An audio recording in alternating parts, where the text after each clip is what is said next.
Hi Cancer, this is Jav. Welcome pa sa ating channel. Gamitin ang reading na ito bilang gabay lamang. Kung naka-resonate kayo, comment down. Kung hindi kayo naka-resonate, ibigay niyo po sa iba kasi general reading po ito. This is for you, Cancer.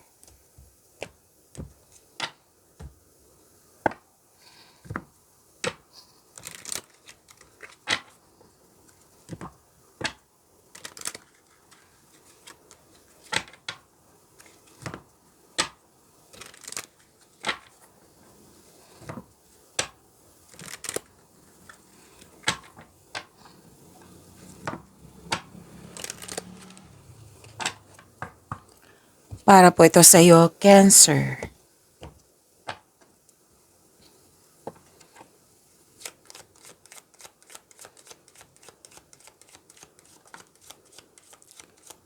Maraming salamat po sa inyong patuloy na suporta at maraming salamat din po sa mga hindi nag-skip ng ads. Sa mga hindi pa nag-subscribe, subscribe na po kayo at click bell notification para malaman nyo na may bago tayong video. Para sa mga gustong magpa-reading, comment po kayo ng personal reading. Again, comment kayo ng personal reading and check my reply sa comment section.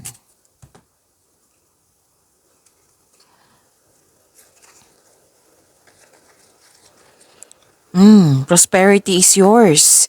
Career stability? Oo. May dumating na project or opportunity na binigyan mo ng long-term plans. May dumating na news or information na binigyan mo ng agarang aksyon. Pwede din na may balak kayong bisitahin or kayo ay bisita ngayon or nakatanggap kayo ng bisita. Oo.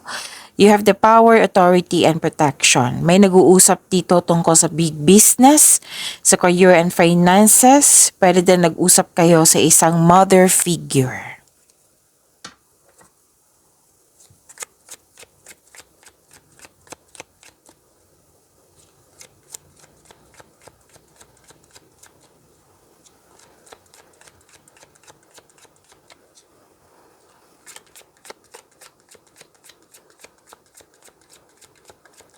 Energy ni Cancer.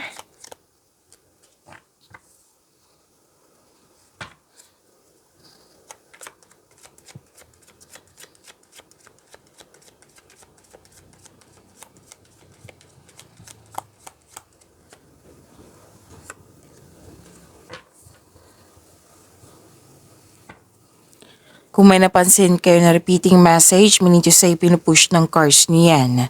Like for example, nanood kayo sa isang video reading nyo at dito rin at may napansin kayo na repeating message.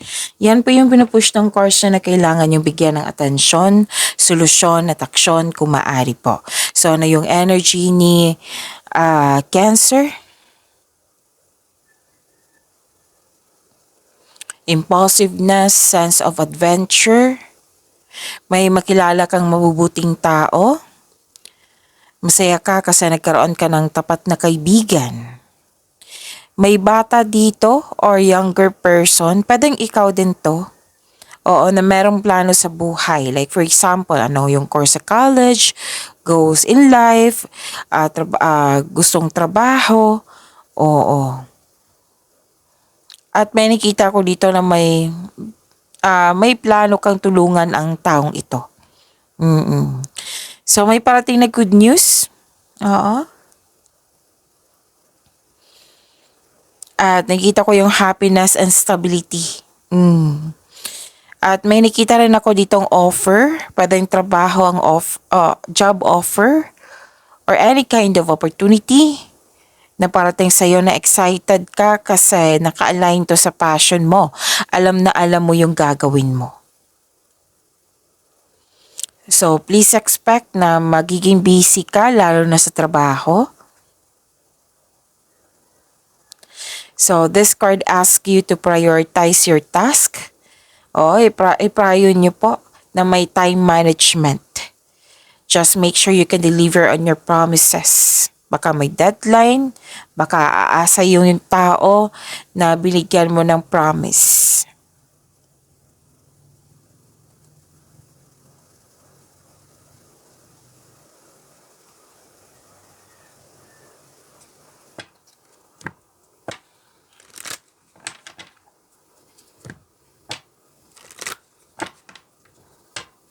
Malakas ang iyong intuition.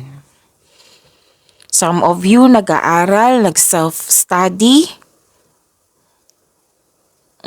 Andito pa rin yung isang feminine energy na pwedeng ikaw to na malaki ang influence sa kapwa mo, or isang feminine energy na maging malaki ang kanyang influence. Diba? May nasabi ako kanina dito na mother figure. Oo. So may changes, naka-receive kayo ng wisdom message, common sense, awareness. Kung may sekreto, kung may maluloko, naloko, malalaman mo yan kasi mataas ang iyong intuition. Okay. So may malalaman kayong sekreto mula sa isang tao. Makinig kayo sa inyong intuition, maaring may panawaging spiritual na parating sa iyo.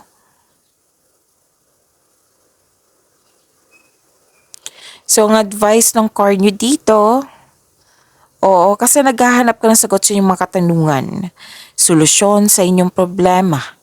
Sabi ng card dito na clear your mind and ask your heart for the answers you seek. Nasa iyo na po yung sagot, nasa iyo na po yung solusyon. So trust your own counsel first.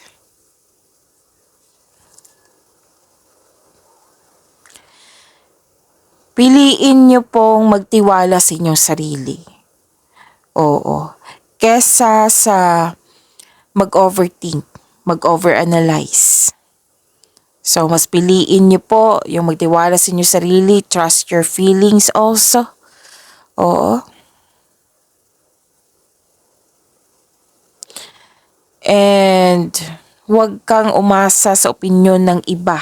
Like, huwag mong hayaan na makontrol ka sa opinyon ng iba. Magtiwala sa inyong talino, magtiwala sa inyong sarili. Kasi nakikita ko dito ang ilan sa inyo nagpa-control. Ito yung gagawin mo, Cancer, ito dapat. So, dapat mas babaw mo yung tiwala mo sa sarili. Magtiwala sa iyong talino at galing. Trust yourself and follow your intuition kung maaari po.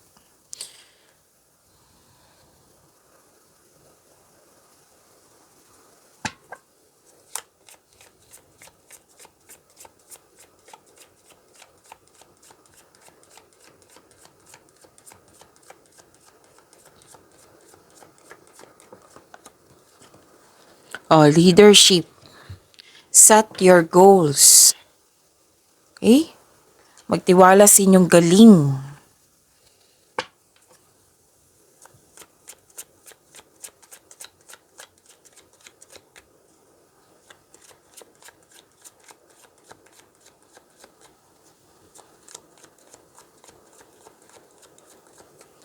Career and money po ni Cancer.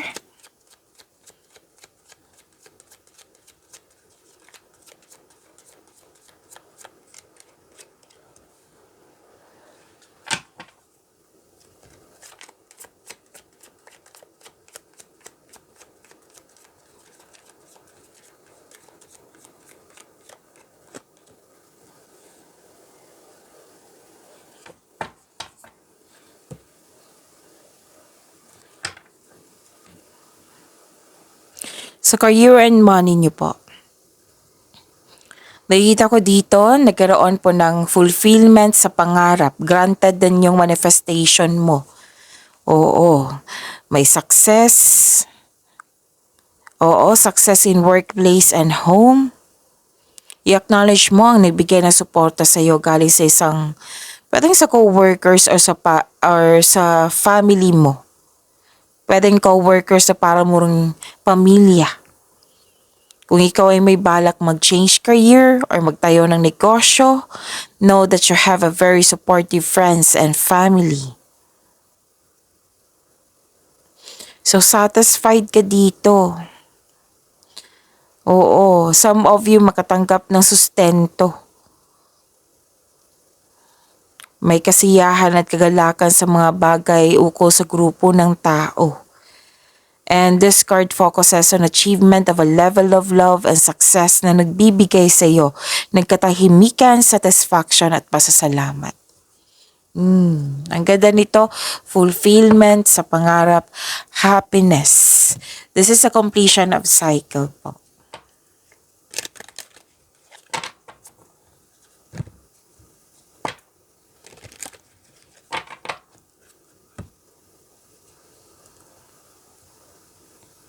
And this is also a new beginning.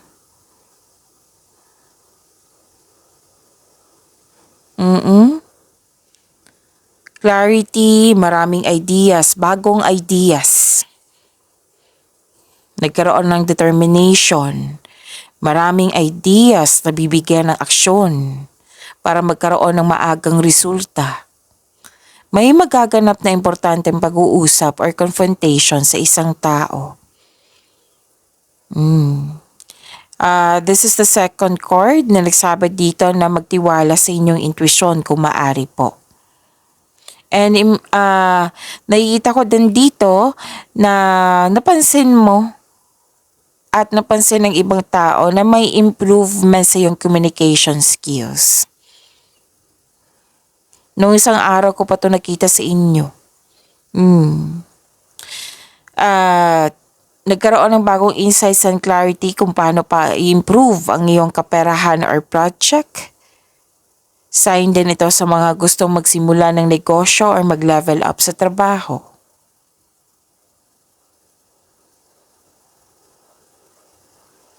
Nakikita ko rin dito, nagkaroon ng growth at nagbigay ka ng mahabang pasensya. Gumagawa ka ng plano.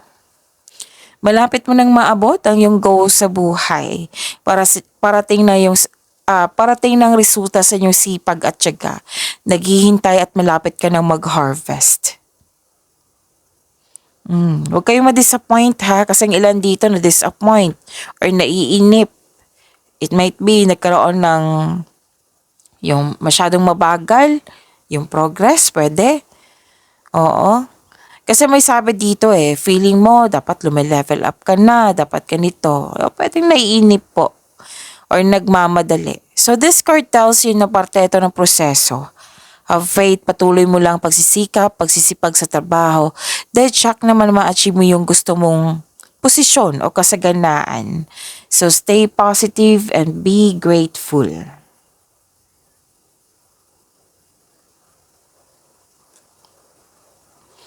So may awakening, pagtanggap, self-assessment. Mag-focus kayo sa pag-release sa nakaraan at mag-move forward kayo into a new and more successful period. Yes, acknowledge for your success is coming. Parating na po, may financial growth akong nakikita dito.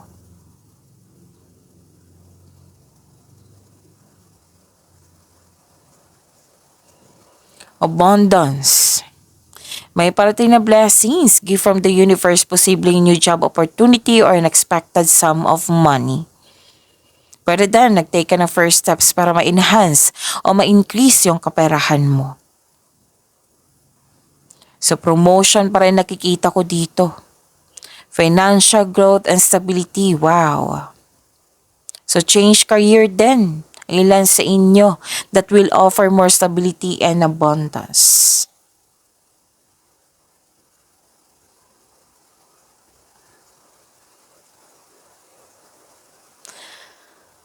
So may ganap na negotiation for a raise ng allowance, sweldo or kontrata. Yes, magkakaroon ng successful agreement. Challenges may arise in your career pero temporary lang po ito. Kasi katapangan at kumpiyansa ang nakikita ko dito.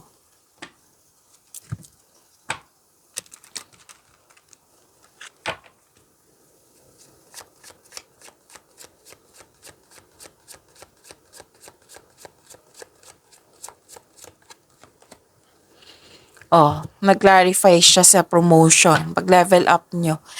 Moving up, career is on the rise, new offers and opportunities, salary increase, go to the next level. So, nag-clarify po ito.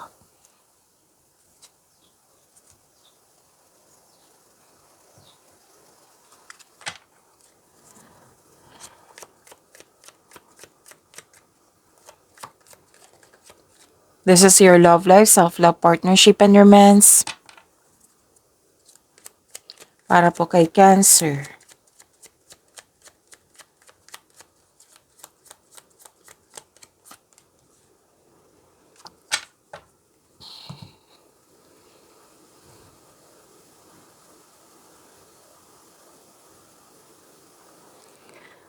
Okay, hope and healing, nakikita ko dito. May magbibigay ng tulong or tutulungan ka. Para sa mga single, you are in a process on healing pa. You are destined to be with someone, so it's time to find the soulmate. Para sa mga relasyon sa buhay mag-asawa, the couple felt calm and harmonious sa inyong relasyon. May pag-asa kang madama, maging positibo at gumawa ng paraan. So have faith that your luck is about to change for the better. Maaari din inspired kayo sa pagpagawa ng inyong bahay, naglinis ba, nagdecorate ba, nagpa-renovate. Sabi ng card dito, all your dreams are coming true.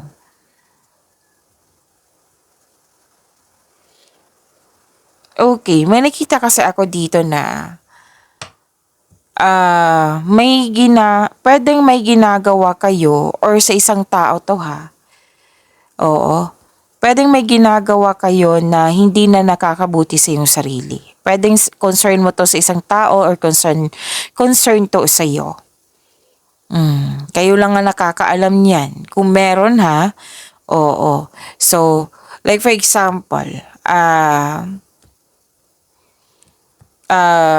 nakakasama na sa iyo yung magpuyat. Oo.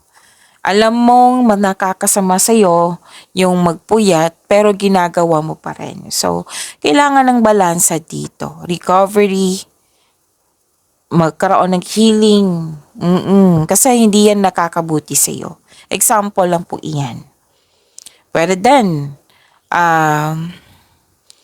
may nakita kasi akong toxicity dito. Pwede din, lahat naman tayo dito, adult, okay? Nakaset ito ng adult. And please know, kasi sensitive to eh. Please know, paalala lang po na ito ay general reading. Kung kunin nyo lang po kung ano yung nakaresonate sa iyo, okay? Cancer, linawin ko lang. So, maaring maging lust over love, L-U-S-T.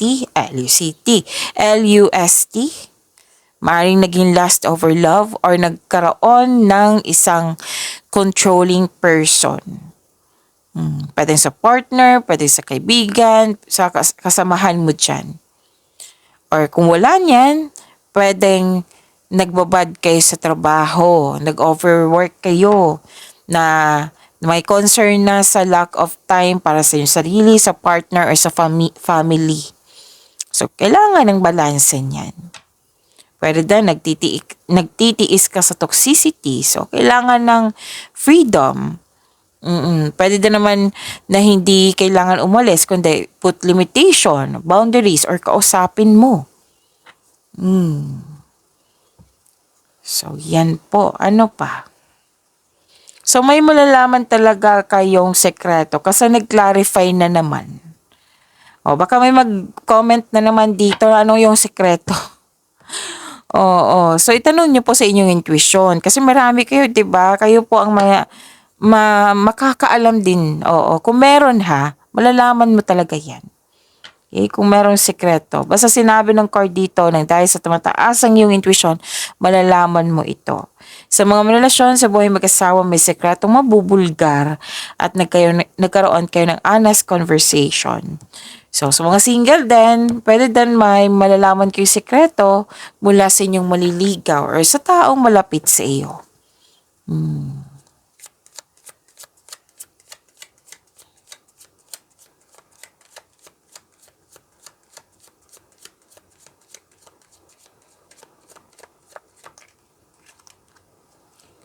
Okay. Separation, time apart from your partner is on the horizon. Pwedeng long distance to, pwedeng space, pwedeng literal din. Pag-imanin niyo po yung blessings sa binigay sa inyo. Cancer, see you tomorrow. Maraming salamat po.